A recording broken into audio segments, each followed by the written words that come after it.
Hello and welcome to Wake Up and Smell the Mic S&P 500 review for Monday, May 1st, 2023. It's now the 29th of April.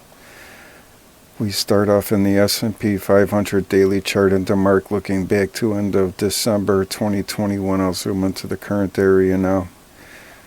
The S&P 500 daily chart has printed the combo and sequential sell setup to count, and to indicate that for end of day on the first Monday, there must be a close below 4071.63 for the price flip to the buy setup count 1. The ongoing supply line, as suspected, became disqualified for Friday with a close above it, but an open below it. And the same thing will happen for this ongoing supply line, which for Monday will be at 4191.49. So price would have to open above it and close above it for that to become qualified. If it opens below it and then subsequently closes above it, it will become disqualified, like I said, just like this one. And the upper Stark band and channel 3 high are right in that vicinity. And there's a new demand line here, which for Monday is at 4068.10. So a close below that level will qualify that ongoing demand line keep going, and this trend factor disqualified down 1 becomes qualified also. And there's still very good support underneath that trend factor disqualified down 1 with the baseline, the lower Stark band, and the lower Bollinger Band is near this area at 4063.06 for Monday. Here's the S&P 500 daily chart showing the Ichimoku cloud and Bollinger Bands. You can see the Bollinger Band here, 4063.06, and the cloud baseline is underneath there at 4040.01. And look at the low of this bar at 4049.35 on the 26th. And then 26 bars back, the lagging line absolutely nailed the top of the cloud and then just shot straight up. And then along with the Stark band and channel 3 high in the daily chart, the Bollinger Band upper band is in that area also. The S&P 500 daily chart looking at REI, DeMark 1, ROC, and DMI, Directional Movement Index. All of these indicators down here work best for individual equities, but they're just as good for index too. They just have to be understood a little differently than individual equities. The S&P 500 is on a second buy signal here. The first one would have happened back here when REI made it back above oversold line in less than 6 days, and DM1 and ROC would make it above their oversold line a little bit after REI, and that did not happen here. Also, DM1 and ROC are best looked at when a oversold region happens down here, at least for DeMark 1. You can see the overbought region here, so it's best when DM1 and ROC or one or the other come out of an oversold region and above the oversold line a little bit after REI. But looking past that to the present day, DM1 and ROC have definitely proven themselves by staying above overbought. In the case of DM1, this happens on the 13th day above overbought, and for rock it's on the 15th day, I believe, a little bit after DM1. And REI stayed above overbought for more than 6 days, so this was 7 days, and then it came down below REI oversold -40 and stayed down there less than 6 days and went back above the oversold -40 line here. And most importantly, DM1 did not go below oversold. It was pretty close, went down to 41.43, so just about a point and a half above oversold. And rock definitely stayed above its oversold line. So when it DM1 does that and can get back above the overbought line, that's a real show of strength for the S&P 500, and ideally the REI should lead the way above overbought before DM1 and rock. So what this boils down to is these are not my buy signals. I like them a lot prettier than this, but this is looking pretty darn good. As the DM1 stayed within its neutral zone, all it has to do is get above that 60 line. So I think we'll monitor this during the week. And looking at the blue, red, and gold moving averages, the 4 simple moving average and the red 9 and the gold 18, you can see the blue is underneath both of these and the red is above the gold. So we want it to look like this, where the blue is above the red and the red is above the gold, but there was a cross under here, so that needs to improve itself again. So if the blue can shoot through the 18 gold and the red 9, then we'll be back in business like back here. However, those are short-term moving averages.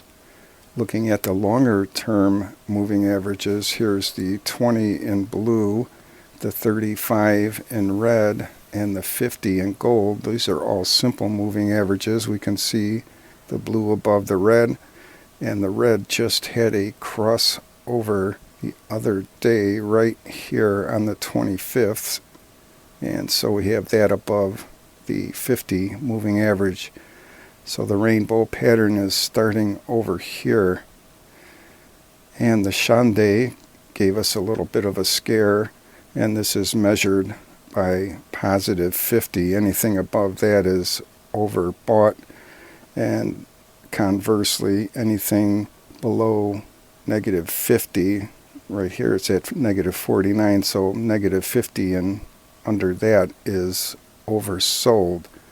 So this was just starting, and now it's popped back up into the positive area. And the action on this Williams %R is absolutely incredible. If anybody's been following along on the deep dives, we noticed that the Williams %R was well above the overbought line for a long time and was due to go under, and then it just shot right under the oversold line, stayed down there for a couple days, and then just shot straight up back above the overbought line here. And I kept scrolling back in time to find something similar, and I found one in March of 2019. And looking on the S&P 500 weekly chart, and I'm not exactly sure if this was balance sheet roll-off similar to what they're doing with the treasuries this time, or if these were hikes. But as you can see, right at the end of 2018, beginning of 2019 January, he ended a series of, I think, balance sheet roll-offs, and then Trump made him take back the December cut or roll-off, and that's when the market really took off. So that is reflected back in this other chart. We'll go back there. And I could tell you stories about right at the end of December. Actually, December 24th was the closing low, and I was there for that one, but that's a different story. But you can see how the Williams percent are, barring a couple of dips just slightly below the overbought line, negative 20, just stayed above it for a long time until March. And then it just shot down below the oversold line, stayed down there for a day, and then just shot right back above it, similar to what we're going through now. I cannot remember exactly what caused this downdraft in the S&P 500, but I'm sure it has something to do with the Fed. And back in the present day, you can see that there's a Williams volatility trend stop right here that price absolutely nailed.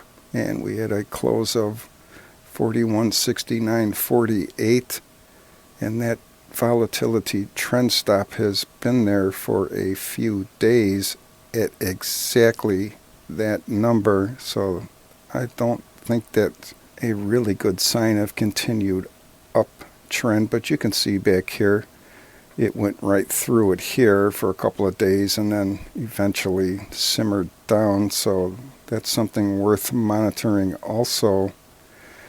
And then the psychological line, where anything 50 and above are more buyers than sellers. Here we're at 60 after a long time at 50, and that's more buyers than sellers.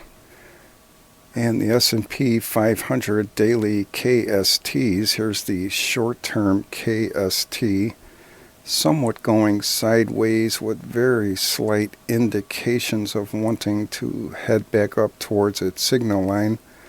The intermediate term KST is headed down, really doesn't have any indication of turning up yet. However, the long-term KST has been in a pretty good upward trajectory and actually took a tick up these last couple of days. So for the short and intermediate term, we might struggle to get above here, but in the long term, things are definitely looking up. The S&P 500 weekly chart, looking back to the COVID crash era. I'll zoom into the current area now.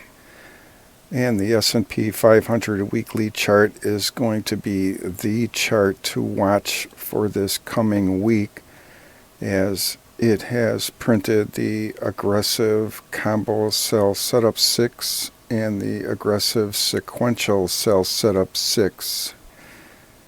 So to print the 7 for the end of day Friday on the 5th of May, there must be a close above 4105.02, and that sell setup 7 will print. If it closes below that, we have the price flip to the buy setup count 1.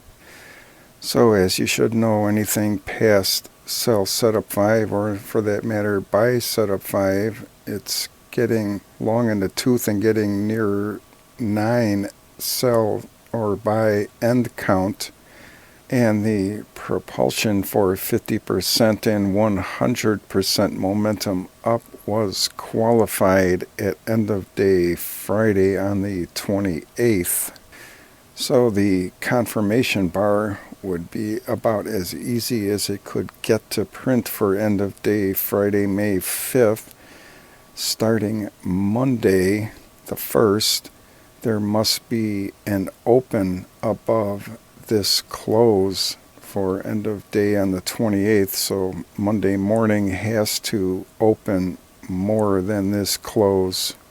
If it doesn't do that, we can forget about the confirmation bar for the momentum up levels. If it does open above that level on Monday morning, then it needs to tick higher than the high for the high on the week of the 23rd. and then close above the close for the week of the 23rd here. So as long as it opens Monday above this close, it has 4 more days to end of day Friday above this close and above, ticking higher than this high.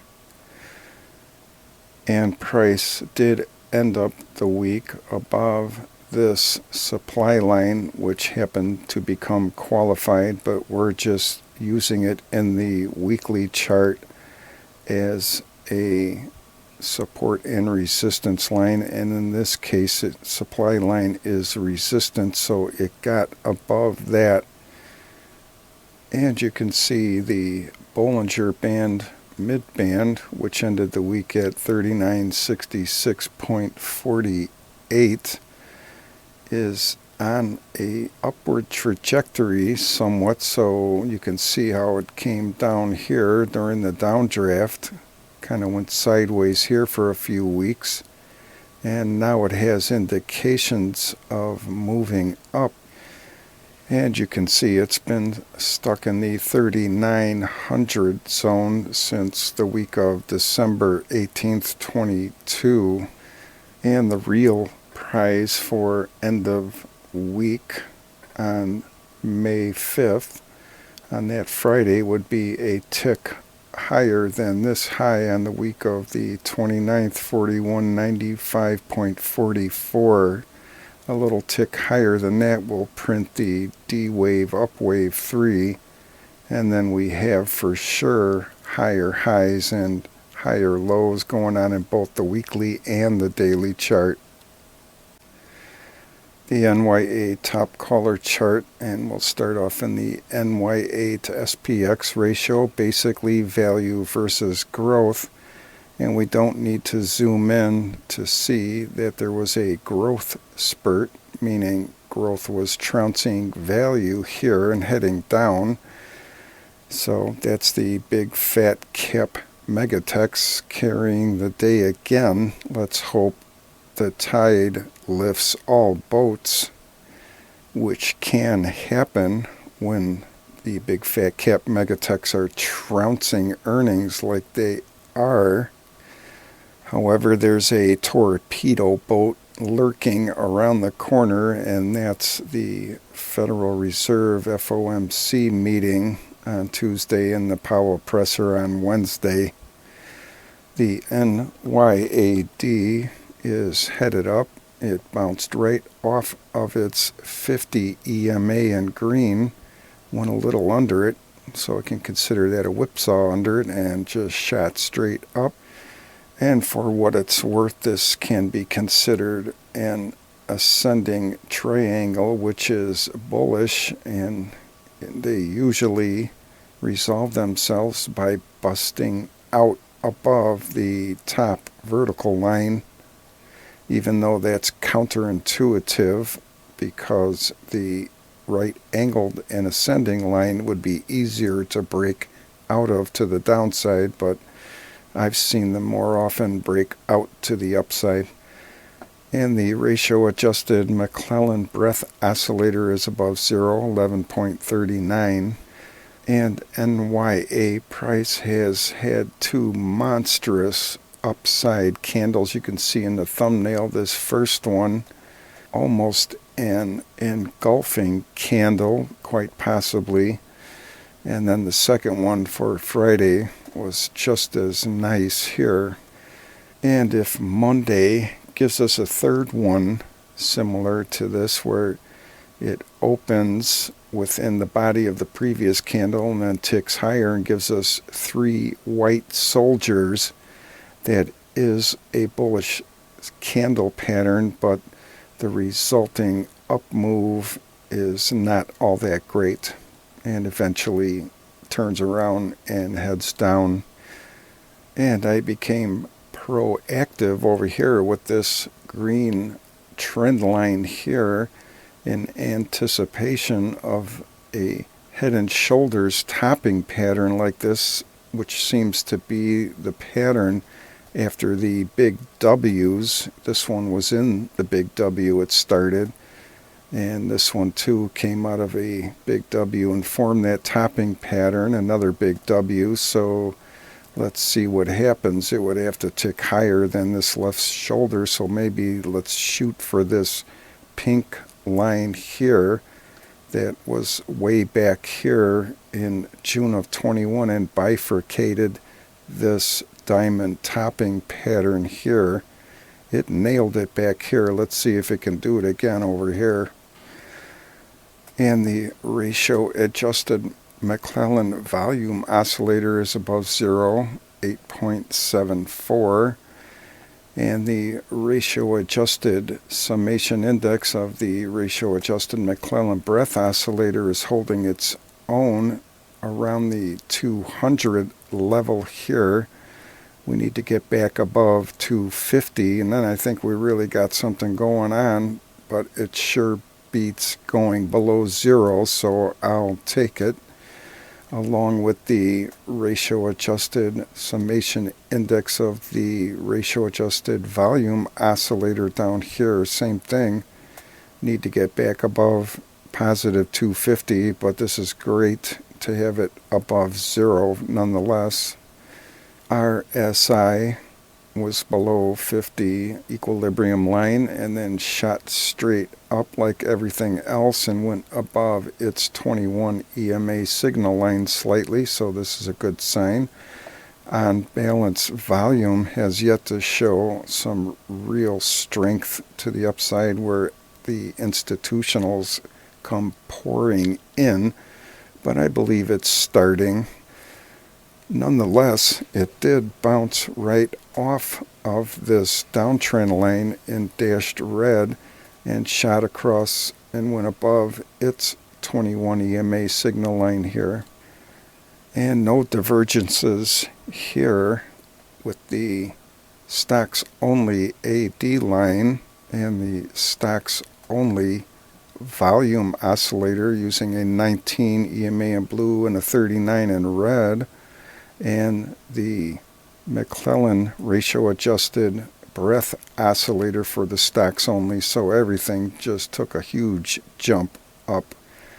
And the intermediate term volume oscillator wants to pull back on the stick and head up. It's below its signal line, the 10 simple moving average in blue. Same thing with the intermediate term breadth oscillator, wants to hook around and get back up above its 10 simple moving average in blue. And ideally, in a perfect world, we want it to look like it did back here coming out of that October-November 2020 gap up and just ran straight up to the upside. You can see the intermediate term volume oscillator and the breadth oscillator went down, kind of went up and down well above 0 for a long time like that. And that was a nice run up in price. As you can see here, I scrolled up to look at NYA price. That was a beautiful run up after this gap up here. And there was a little scare about the instruments in the NYA above their 200 simple moving average, dipped below 50, and then like everything else just shot straight up above it again. So I like to see that. If we can just stay in this range for a while longer and gather some steam up, then we could really have something here. And we'll start off the monthly AD line and monthly COPPOCK curve charts with this NYA weekly chart, where the AD lines are best viewed in the weekly rather than the monthly. Then we'll move on to the monthlies for all the others. The NYA weekly chart here, looking back to 1999 and 2000, shows the rising wedges, and we have come out of that obviously and are now in somewhat of a range-bound activity here by these dashed blue lines, and that's NYA weekly price. And here's the weekly New York AD line, and then the weekly stocks only AD line. I'm going to zoom in closely to take a look at these. And starting with the all-inclusive New York AD line, you can see that it has nailed the top of the descending broadening wedge in blue here, just about. It definitely nailed it back here, as you can see in the thumbnail, and it came pretty close this week too, just about nailed it. And that's a simple moving average 10 in blue right under it, and you can see in the thumbnail it is above it after bouncing right off of it here. And I've drawn a horizontal support line in red here just in case it does break down. That gives us a target somewhere in the middle just about of this descending broadening wedge to see where things are at, and if it's going to break down and actually go after the lower line of the descending broadening wedge. So it's knocked at the door once of the upper line of the descending broadening wedge, now twice. Let's see if it can bust through now. And now onto the stocks only weekly AD line that is also in a descending broadening wedge pattern in blue here. And I've given it a more defined horizontal support line here, and price is above its 10 simple moving average in red here, as you can see. Had a little whipsaw under it and then shot up above it, is knocking at the door of the top line of the descending broadening wedge again. There was the slightest of whipsaws here, went above it and came back down. So it's been knocking at the door here. Let's see if it can bust through to the upside. And for the stocks only here, you can see that it is well above this trend line going back to the great financial crisis, maybe a couple of whipsaws here and there. And it has that line up here, so there's your hard landing. If this stocks only AD line somehow gets below that trend line, we're talking hard landing. If it can just stay within here, maybe above this horizontal red line, a little bit under it, try to stay above it and keep going and bust out of this descending broadening wedge, then we have the soft landing. And here's the NYA monthly chart with the KST, COPPOCK curve, and PPO. You can see what price is doing up here. We're more interested in the indicators, which shows the long-term KST inching ever so closer to that zero line. It looks like it wants to pull back on the stick here in the thumbnail, and it really needs to. So there's your hard landing there. If that KST makes it below zero, we're talking hard landing for a recession.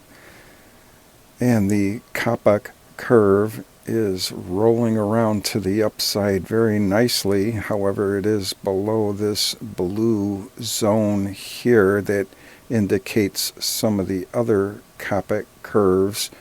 So it needs to get out of that blue zone. If it gets above that, then we really got something going on.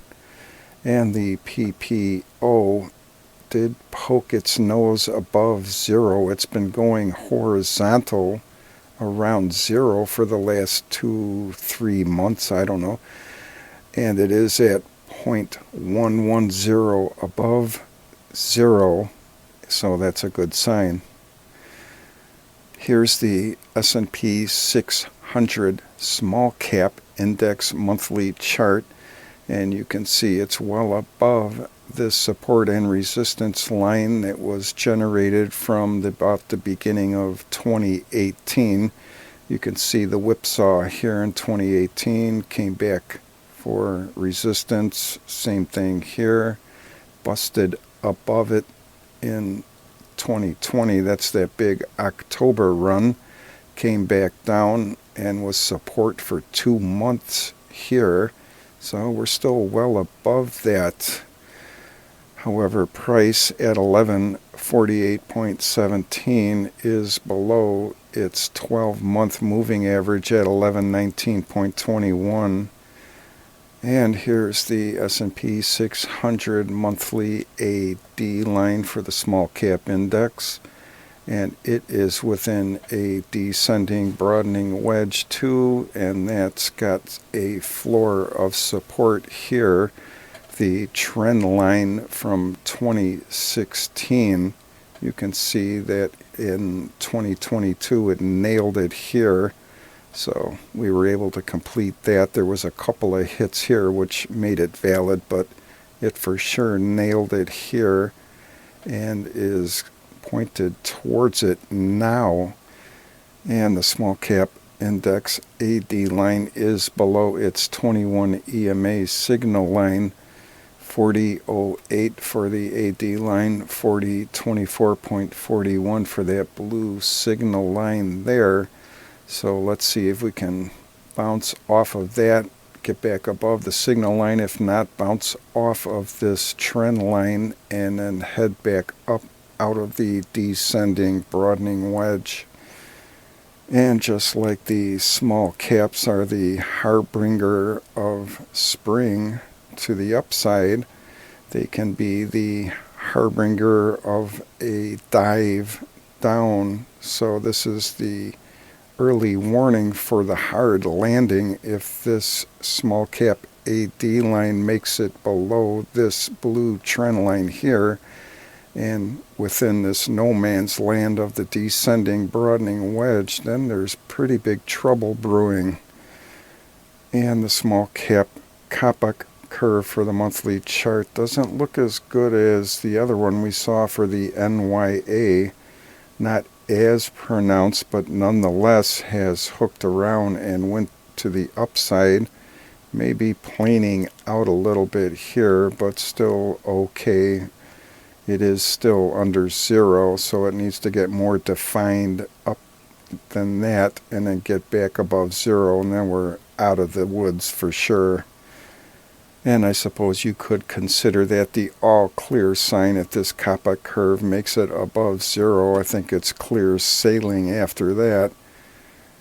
And now the big daddy of them all, the S&P 500 monthly chart. You can see that the RSI 10 made it above its equilibrium line 50 here, so this is a good sign. It's been hanging around that area for a few months, probably more than a few months, 4 or 5. And you can see that S&P monthly price at 4169.48 is above the 12 simple moving average at 39.75, and the EMA 12 at 40.53.01.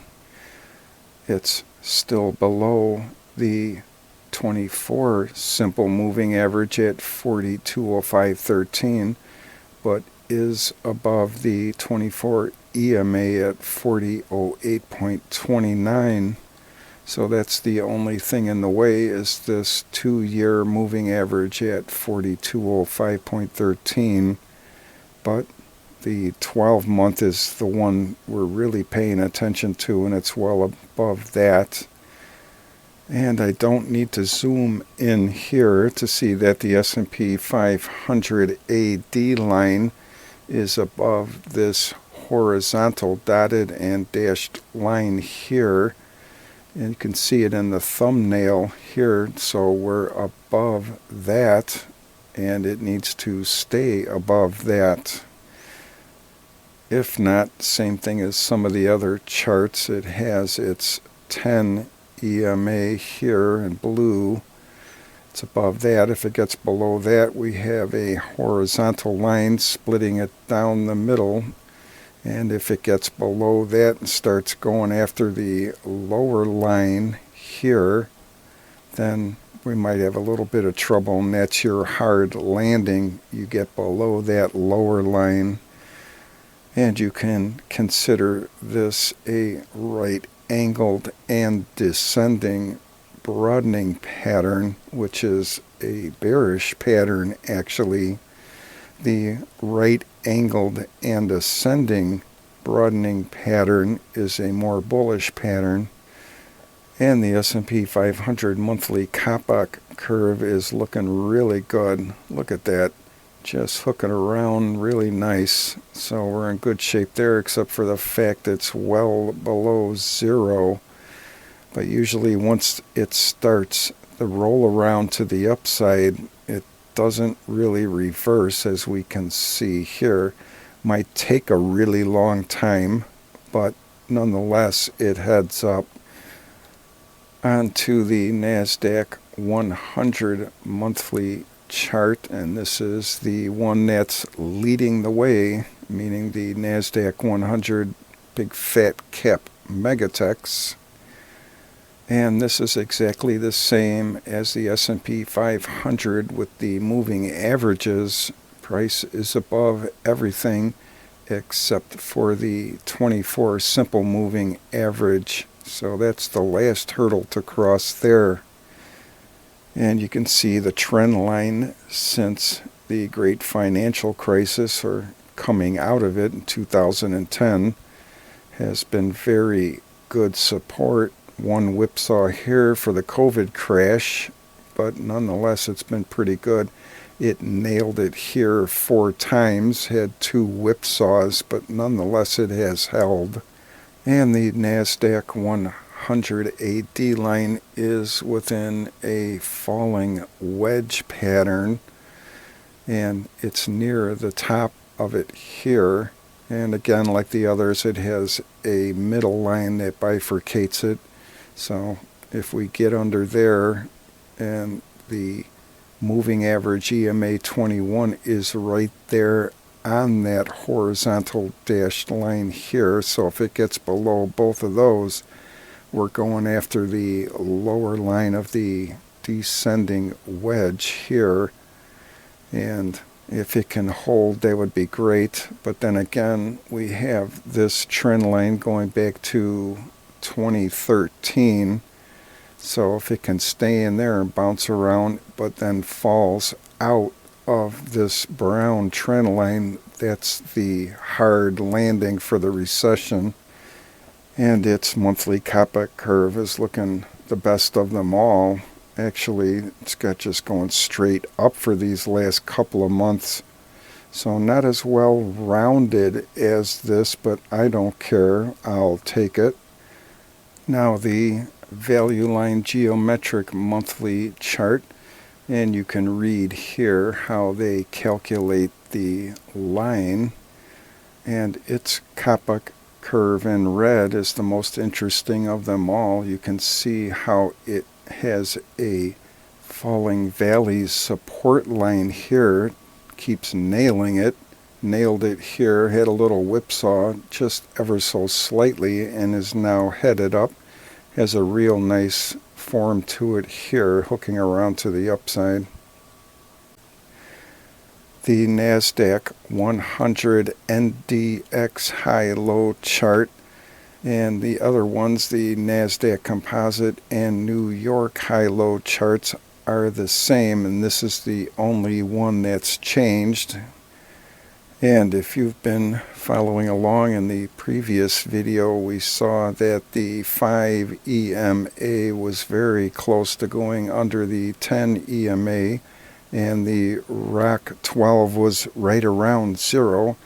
So there could be anticipation of a cross under of the 5 EMA in blue under the 10 EMA in red, and there was. And it happened within my parameters of plus or minus 5 from 0 for the ROC 12. So the sell signal was given, and one could short the QQQs, as that's what happens when this signal is given, and the NASDAQ Composite and New York high lows are not on sell signals. And we know by reading over here that the 52-week highs and new 52-week lows are considered lagging indicators. So this high-low index is simply a 10-day simple moving average of the record high percent, which makes it a smooth version of the record high percent. So you can definitely see the lagging effect as I have the NASDAQ 100 index NDX on here in somewhat orange. And you can see for the last 2 days it's been skyrocketing. But the new highs and new lows index in dotted has been sinking. And there's going to come a day when these high-low index charts don't work anymore for buy and sell signals, when volatility ends and is basically non-existent. So ask yourself at this moment, has volatility disappeared? And I say, by looking at the ROC 1 ATR2 chart over here, that it has not, as a few days ago there was a cross under of its negative volatility line at negative 1.0, and I think it nailed the -2 pain threshold here and then backed off, and then it promptly went up to the euphoric state line and pretty much nailed that, as you can see in the thumbnail, at positive 2.0, and is trying to head back down into the green zone. And there certainly were glimmers of hope for this past couple of weeks, except for one dip above the positive volatility line at positive 1.0 here for the ROC 1. That volatility was really non-existent. And as an example, you can see what the October through December period here, there was no volatility, and it stayed nicely within their green zones, respectively, the ATR2 and the ROC 1. And you can see down here that S&P price had a wonderful run to the upside, and then all heck broke loose up here. So by the ROC 1 and the ATR2 popping above its green zone here for a couple of days, I say the volatility regime is not quite over 100% yet. So I did short the Qs near the end of the day or sometime in the afternoon on Friday. Not too heavily, but I did short it. So if the uptrend continues for the Qs and S&P 500, because they're both the same now, as there's only a handful of big fat cap megatechs leading the way, you could wait to short the Qs for Monday or Tuesday, and waiting could be a good thing if Monday starts the pre-market hours pointed up, especially as the rising tide of the big fat cap megatechs could lift all boats. But then again, as I mentioned earlier, there's a torpedo boat around one of the peninsulas just waiting to come around and blow us out of the water, and that's the Fed, as their FOMC meeting kicks off on Tuesday and the Powell presser on Wednesday. The S&P 500 support and resistance levels big board chart shows the gray areas at the top of the range, 163.72, and the daily Bollinger Band upper band. And price closed the aftermarket hours on the Friday the 28th at 41.72. So to the immediate downside is the pivot point, then S1, the 20 simple moving average, and S2 at the bottom at 4112.69. break through that, we have the 21 EMA at the 4102.05 level, right at the bottom of the 4100 level zone. Break through that, and really the only thing there is the weekly diamond bottom extension perfect uptrend channel, the bottom line of that at 40.99. So to the immediate upside is R1, and then the uptrend line from 06/16/2022, then the daily ongoing supply line at 4191.49, R2 at 4198, and then the weekly high channel 3 at 4198 also, and the upper Stark band is there too. And it's needless to say that both the daily S&P 500 AD line and the NASDAQ 100 daily AD line are above their 21 EMA signal lines respectively. And the ROC 1 came back into its green zone right at 0 at positive 0.83 and pointed down.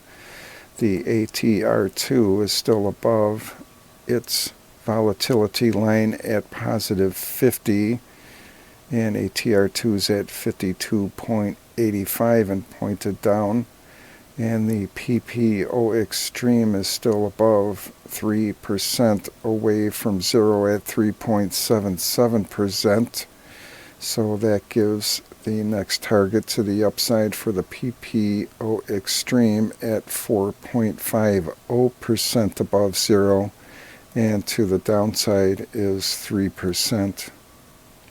And here's something worth taking notice of. Here are these price to earnings ratios. So the S&P 500 12-month forward price to earning ratio actually bumped down a little bit from 18.92 to 18.87, and the trailing 12-month PE bumped down just very slightly, 18.62 to 18.61.